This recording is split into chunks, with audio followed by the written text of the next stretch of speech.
Assalamualaikum warahmatullahi wabarakatuh. Pada video kali ini, kami dari kelompok 2 akan membahas mengenai kompetensi guru sebagai pendidik dan ranahnya.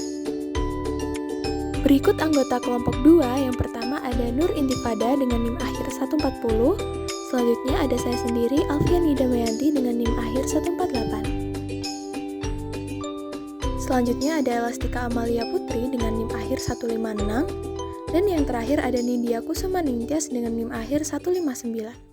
Yang pertama saya akan menjelaskan materi tentang pengertian kompetensi.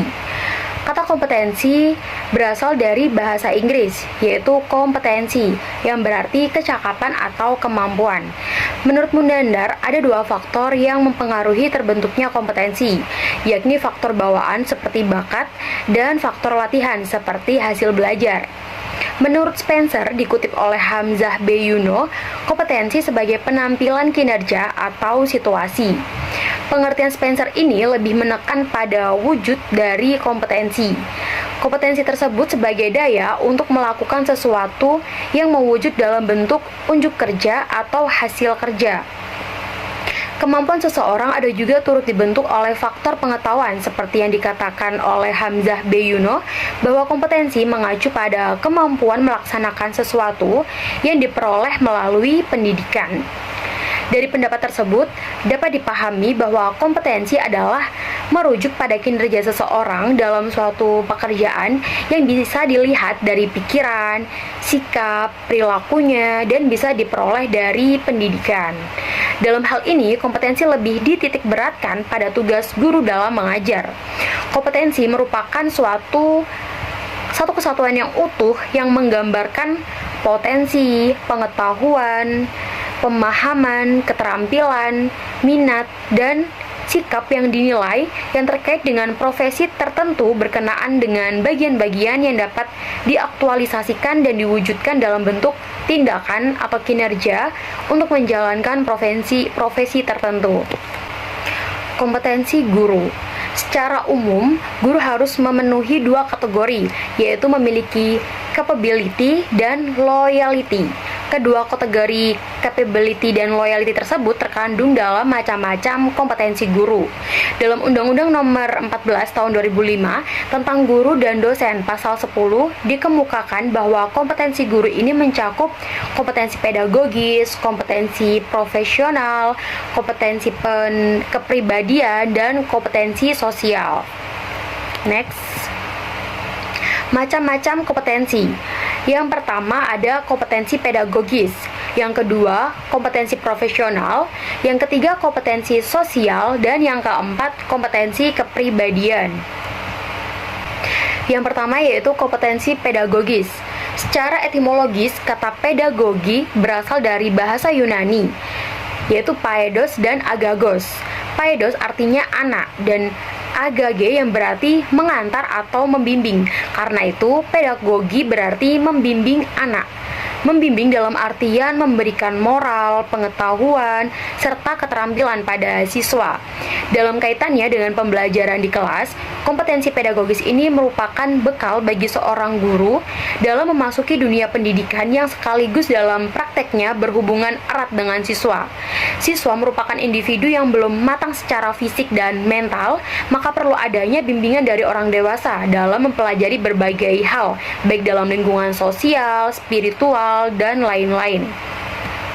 Kompetensi pedagogik merupakan kemampuan guru yang berkenaan dengan pemahaman terhadap peserta didik dan pengelolaan pembelajaran yang mendidik dan dialogis. Secara substantif, kompetensi pedagogik ini menuntut agar seorang guru dapat memahami perkembangan peserta didik, memahami mengenai perancangan pembelajaran, serta memahami bagaimana pelaksanaan pembelajaran, memahami bagaimana evaluasi pembelajaran, serta memahami bagaimana peserta didik ini mengaktualisasi potensi-potensi yang dimiliki siswa. Tidak mengherankan bila kompetensi ini dianggap sebagai kompetensi yang bersifat praktek, di mana guru sebagai seseorang yang berinteraksi langsung dengan siswa mempunyai peran ganda. Jadi tidak hanya sebagai pengajar, namun sekaligus menjadi pendidik. Berdasarkan penelitian yang dilakukan Sari, ZI, dan Noe W pada tahun 2014, kompetensi pedagogik merupakan kompetensi yang mempunyai kaitan yang sangat erat dengan kinerja seorang guru. Hal ini didukung dengan hasil penelitian yang menunjukkan bahwa hubungan kompetensi pedagogik dengan kinerja mengajar guru yakni sebesar 46,7%.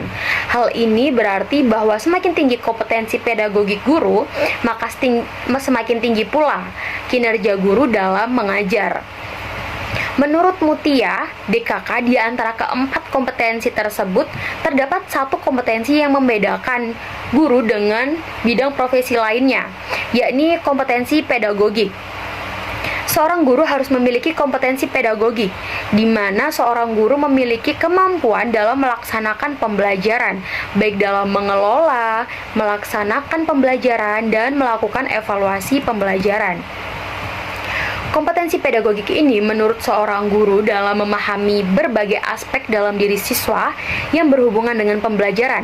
Adapun kompetensi pedagogik tersebut meliputi yang pertama, menguasai karakteristik peserta didik dari aspek fisik, moral, sosial, kultural, emosional, dan intelektual.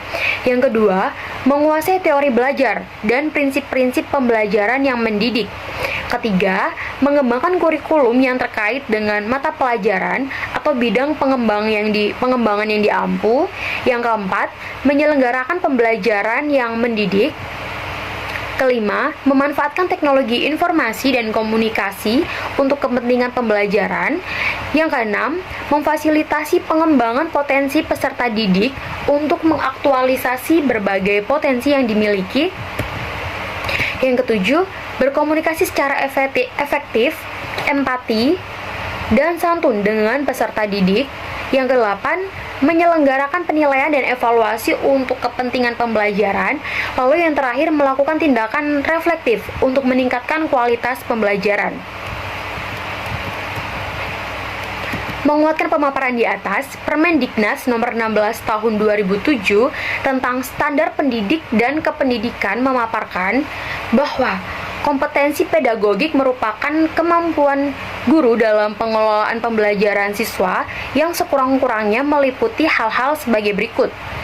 Yang pertama, pemahaman wawasan atau landasan kependidikan atau kemampuan mengelola pembelajaran. Yang kedua, pemahaman terhadap peserta didik. Ketiga, perencanaan pembelajaran. Keempat, pelaksanaan pembelajaran yang mendidik dan dialogis. Yang kelima, pemanfaatan teknologi pembelajaran. Keenam, evaluasi hasil belajar. Dan yang terakhir, pengembangan peserta didik untuk mengaktualisasikan berbagai potensi yang dimilikinya.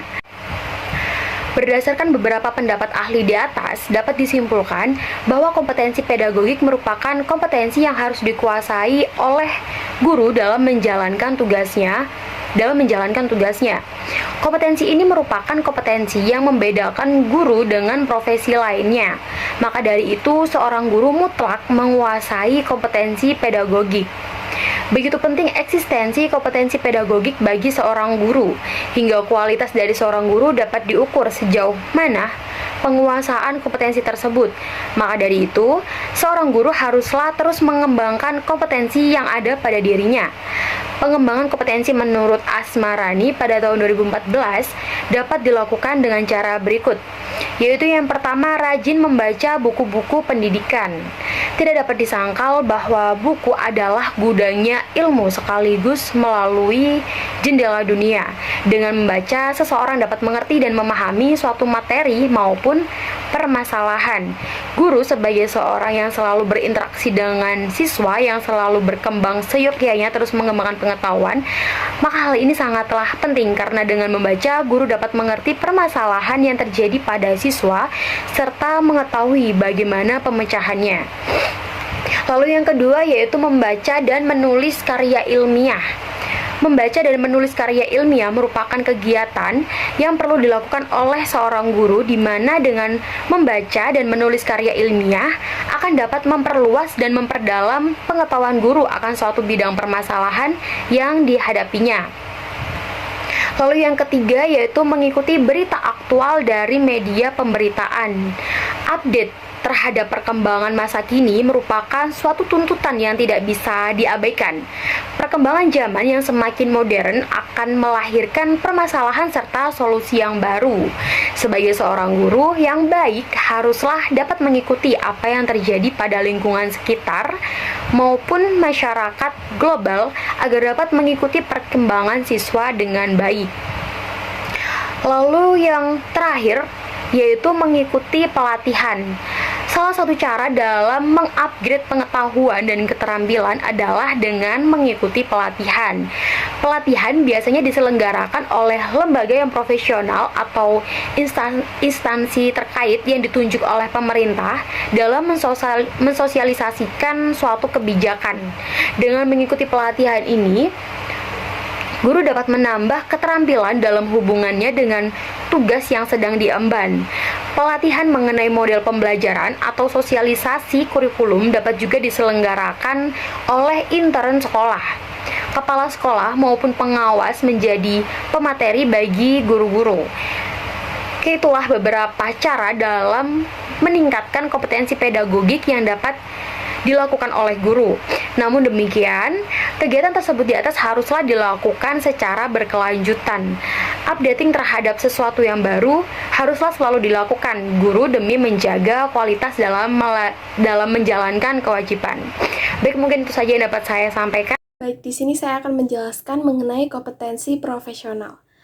Nah, kompetensi profesional ini adalah kompetensi dasar disiplin ilmu yang dipelajari oleh seorang guru atau yang menjadi bidang spesialisnya, baik penguasaan teoritis maupun praktis, kemampuan didaktis, metodik, psikologis, keterampilan perencanaan dan pengelolaan, serta kemampuan mengevaluasi hasil belajar mengajar. Menurut Peraturan Pemerintah Nomor 19 Tahun 2005 Pasal 28, seorang guru dituntut untuk memenuhi kualifikasi akademik dan kompetensi sebagai agen pembelajaran, sehat jasmani dan rohani, serta memiliki kemampuan untuk mewujudkan tujuan pendidikan nasional. Salah satu kompetensi yang harus dimiliki oleh seorang guru dalam peraturan pemerintah ini adalah kompetensi profesional. Nah, menurut Selamat PH, kompetensi profesional yang harus dimiliki guru berkaitan dengan bidang studi di antaranya. Yang pertama ada memahami mata pelajaran yang telah dipersiapkan untuk mengajar. Kemudian yang kedua, memahami standar kompetensi dan standar isi mata pelajaran yang tertera dalam peraturan menteri serta bahan ajar yang ada dalam kurikulum. 3. Memahami struktur, konsep, dan metode keilmuan yang menaungi materi ajar. Yang keempat, memahami hubungan konsep antar mata pelajaran yang terkait. Kemudian yang terakhir, menerapkan konsep-konsep keilmuan dalam kehidupan sehari-hari. Nah, selanjutnya, sedangkan kompetensi guru profesional menurut Usman, yang pertama yaitu penguasaan terhadap landasan kependidikan mencakup memahami tujuan pendidikan, mengetahui fungsi sekolah di masyarakat, dan mengenal prinsip-prinsip psikologi pendidikan. Yang kedua, menguasai bahan pengajaran guru. Harus memahami dengan baik materi pelajaran yang diajarkan, baik materi pokok yang ada pada kurikulum maupun bahan pengayaan. Yang ketiga, kemampuan menyusun program pengajaran, mencakup kemampuan menetapkan kompetensi belajar, mengembangkan bahan pembelajaran, dan mengembangkan strategi pembelajaran. Yang keempat, kemampuan menyusun perangkat penilaian hasil belajar dan proses pembelajaran alam. Selanjutnya, Permendiknas Nomor 16 Tahun 2007 tentang standar kualifikasi akademik dan kompetensi guru juga dijelaskan beberapa poin terkait dengan standar kompetensi profesional yang harus dimiliki oleh guru. Standar tersebut diantaranya yang pertama, menguasai materi, struktur, konsep, dan pola pikir keilmuan yang mendukung mata pelajaran yang diampu. Yang kedua, menguasai standar kompetensi dan kompetensi dasar mata pelajaran atau bidang pengembangan yang diampu. Yang ketiga, mengembangkan materi pembelajaran yang diampu secara kreatif. Yang keempat, mengembangkan keprofesionalan serta berkelanjutan dengan melakukan tindakan reflektif. Yang terakhir, memanfaatkan teknologi informasi dan komunikasi untuk berkomunikasi, dan mengembangkan diri. Cukup sekian materi kompetensi profesional yang dapat saya sampaikan. Baik, materi selanjutnya adalah kompetensi sosial. Dalam Standar Nasional Pendidikan, Peraturan Pemerintah Nomor 19 Tahun 2005, Pasal 28 Ayat 3 butir D memaparkan bahwa yang dimaksud dengan kompetensi sosial yaitu suatu kemampuan guru sebagai bagian dari masyarakat untuk berkomunikasi dan bergaul secara efektif dengan sesama pendidik, peserta didik, tenaga pendidik, orang tua murid, dan masyarakat di sekitar. Karakteristik kompetensi sosial guru.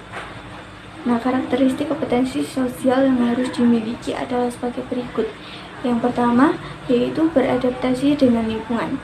Artinya, seorang guru perlu melakukan penyesuaian diri dengan lingkungan, baik di lingkungan sekolah maupun di lingkungan masyarakat pada umumnya. Yang kedua, yaitu empati dan berkomunikasi secara umum. Sikap empati dan sikap santun menjadi hal yang sangat penting dalam melakukan komunikasi. Yang ketiga, yaitu bergaul secara efektif. Bergaul secara efektif seperti mengembangkan hubungan dengan prinsip saling menghormati, mengembangkan hubungan berasas asah, asih, dan asuh. Kemudian yang keempat yaitu memiliki pengetahuan tentang hubungan antar manusia. Interaksi sosial merupakan hubungan antar individu yang satu mempengaruhi, mengubah, atau memperbaiki individu lainnya dari sebaliknya. Kemudian yang kelima, yaitu menguasai psikologi sosial. Guru harus memahami pola tingkah laku siswa sehingga pola interaksi antar guru dan siswa dapat berjalan dengan lancar.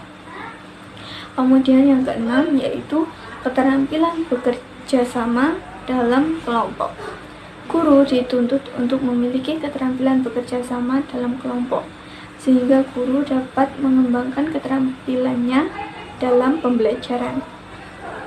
Kemudian yaitu pentingnya kompetensi sosial guru.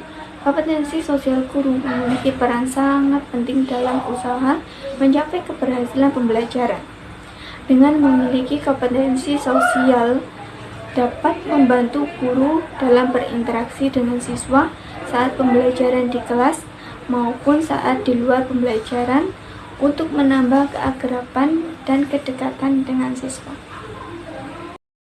Saya Nindya Kusmaningtyas dengan NIM akhir 159 akan menyampaikan materi terkait dengan kompetensi kepribadian. Arti kata kompetensi adalah kemampuan menguasai dan kewenangan kekuasaan. Untuk menentukan atau memutuskan suatu kompetensi dapat juga diartikan sebagai pengetahuan, keterampilan dari kemampuan yang dikuasai oleh seseorang yang telah menjadi bagian dari dirinya sehingga ia dapat melakukan perilaku-perilaku kognitif, afektif, dan psikomotorik dengan sebaik-baiknya. Sedangkan arti kata dari kepribadian merupakan sifat yang hakiki yang dimiliki manusia sebagai individu yang tercermin pada sikap seseorang atau suatu bangsa yang membedakannya dari orang atau bangsa lain. Ciri-ciri watak menonjol yang ada pada banyak warga suatu kesatuan nasional, kepribadian nasional, hukum-hukum, kumpulan atau kelompok manusia. Dari pengertian ini dapat diartikan kompetensi kepribadian guru profesional adalah pengetahuan, keterampilan, dan kemampuan yang telah dikuasai dan telah menjadi bagian dari dirinya, serta mampu melakukan perilaku-perilaku kognitif, afektif, dan psikomotorik dengan sebaik-baiknya pada tugas profesinya. Yang kedua, terkait dengan kepribadian mantap dan stabil. Mantap dan stabil. Kepribadian guru profesional dapat dilihat dari sikapnya yang mantap dan stabil. Secara arti, mantap dapat diartikan sebagai hati yang tetap, kukuh, tidak goyah, tidak terganggu, dan tetap atau tidak berubah. Sedangkan kata stabil dapat diartikan mantap, kukuh, tetap jalannya, tetap pendiriannya, tidak berubah-ubah, dan tidak naik turun. Stabil dan mantap merupakan sikap seseorang guru profesional yang sangat perlu dan dibutuhkan dalam menjalani profesinya. Sebab jika guru memiliki sikap gampang berubah dan tidak ada pendirian, pasti tidak akan tahan lama dalam pekerjaannya. Yang kedua yaitu bertindak sesuai norma. Guru yang memiliki sikap kepribadian yang mantap dan stabil pasti mampu bertindak sesuai dengan norma-norma yang berlaku, yaitu norma agama, hukum, dan sosial. Secara arti, kata norma merupakan aturan atau ketentuan yang mengikat pada suatu warga atau kelompok di lingkungan masyarakat, yang mengendalikan tingkah laku yang sesuai dan dapat diterima.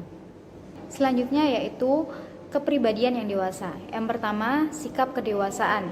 Bisa saja seseorang umurnya sudah dewasa, tetapi belum tentu dengan sikap dewasanya. Kedewasaan dimaksud di sini adalah kedewasaan sikap kepribadian. Dewasa dapat diartikan sebagai kematangan berpikir atau pandangan seseorang. Sikap adalah cara berdiri atau pendirian seseorang dalam bertindak. Sikap dewasa guru berarti kematangan berpikir dengan pendirian yang kokoh. Yang kedua, ada kemandirian bertindak. Mandiri dapat diartikan sebagai keadaan yang dapat berdiri sendiri dan tidak bergantung pada orang lain. Sedangkan tindakan adalah langkah dan perbuatan. Penampilan kemandirian dalam bertindak merupakan sikap guru yang kokoh, tidak tergoyahkan dan tidak dapat dipengaruhi oleh keadaan yang negatif. Yang ketiga yaitu etos kerja guru.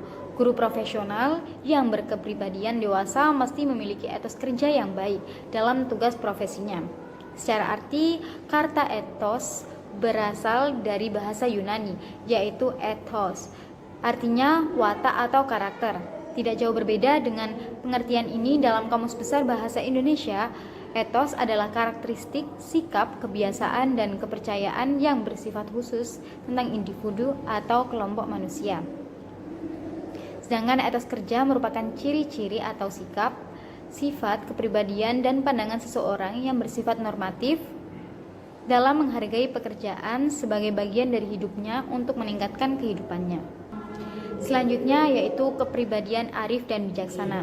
Yang pertama, arif dan bijaksana. Sikap arif dan bijaksana merupakan kepribadian yang harus dimiliki oleh setiap guru dalam mendidik peserta didiknya. Secara arti, kata arif dapat diartikan sebagai bijaksana, cerdik, berilmu, paham, mengerti. Sedangkan bijaksana artinya pandai menggunakan akal, budinya, atau pengalaman dan pengetahuannya, tajam pikirannya, pandai dan hati-hati, cermat, teliti, dan sebagainya. Yang kedua yaitu tindakan bermanfaat. Salah satu kepribadian yang perlu dimiliki guru adalah kemampuan bertindak yang bermanfaat bagi peserta didik, sekolah, dan masyarakat. Guru itu bagaikan embun atau air yang sejuk dalam kehausan dan pelita dalam kegelapan. Ini menunjukkan betapa bergunanya seorang guru kepada peserta didik dan masyarakat, dan setiap tindakannya juga berguna. Selanjutnya yaitu yang ketiga ada terbuka, berpikir kritis, dan kreatif. Guru yang berkepribadian arif dan bijaksana adalah memiliki sikap terbuka dalam berpikir kritis maupun bertindak kreatif dalam menghadapi peserta didik. Terbuka berarti bersikap tidak tertutup, dan membuka adalah menanggalkan, mengangkat, membentangkan, mengembangkan tangan, dan lain-lain. Sikap terbuka adalah sikap jujur, menerima, dan empati terhadap orang lain. Selain sikap terbuka, dalam menghadapi peserta didik, guru juga perlu mengembangkan kemampuan berpikir kritis dan kreatif serta membantu memecahkan masalah yang dialami oleh peserta didik. Selanjutnya yang keempat yaitu ada rendah hati, pemaaf, dan pemurah. Guru yang berkepribadian arif dan bijaksana memiliki sikap yang rendah hati, pemaaf, dan pemurah dalam menghadapi peserta didik pada kegiatan pembelajaran. Lalu selanjutnya yang kelima ada tabah, ulet, sabar, dan istiqomah. Kepribadian guru yang arif dan bijaksana juga dapat tercermin dari sikapnya yang tabah, ulet, sabar, dan istiqomah. Tabah dapat diartikan sebagai tetap dan kuat atau teguh tanpa hati yang mengeluh, berani menghadapi berbagai cobaan, ujian, kesulitan, atau masalah. Ulet adalah kuat. Selanjutnya jujur, tulus, dan terbuka. Sikap tulus dan jujur bagaikan barang mahal yang sulit didapatkan. Tidak sulit mendapatkan orang yang tersekolah, hebat, ahli, terampil, cerdas, dan pintar menjadi guru, tetapi sulit mencari guru yang berkepribadian arif dan bijaksana. Selanjutnya ada kreatif, supel, gigih, dan berani. Selain itu, guru yang berkepribadian arif dan bijaksana perlu memiliki sikap yang kreatif, supel, gigih, dan berani. Yang kedelapan ada humoris dan ceria. Sikap guru yang humoris dan ceria, energik sangat berdampak positif dalam kegiatan pembelajaran. Selanjutnya, yang kesembilan, cermat dan ingin maju. Sikap cermat adalah teliti, seksama, ikhlas, rajin, ulet, penuh minat atau perhatian dengan sungguh-sungguh dan berhati-hati dalam menjalankan pekerjaannya.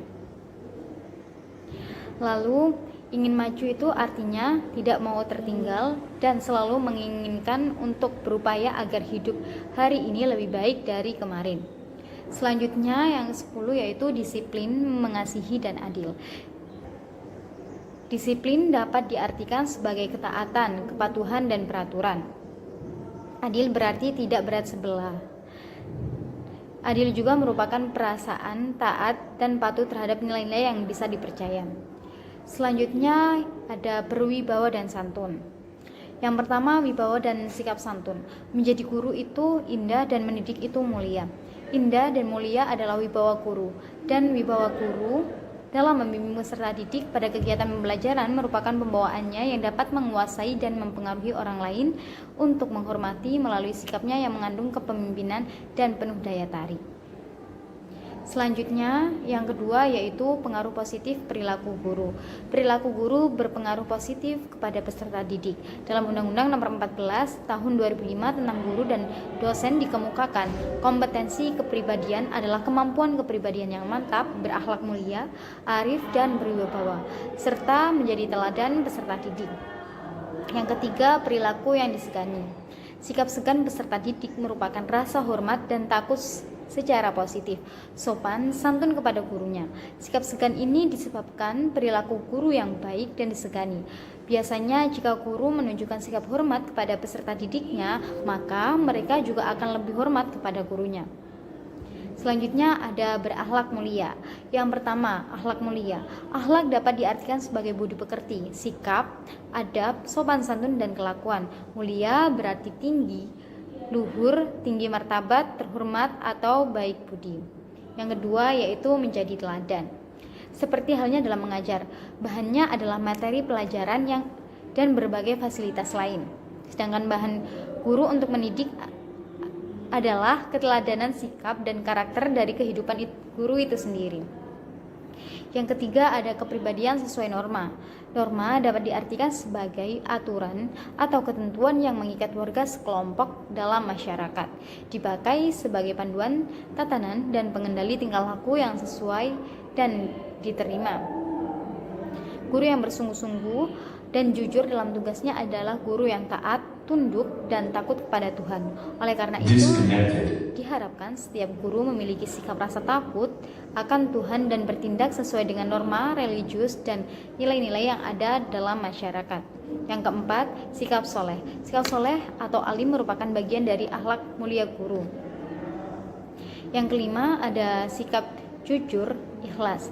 Sikap jujur dapat diartikan sebagai kelurusan hati, tidak berbohong, tidak curang, tulus, dan ikhlas.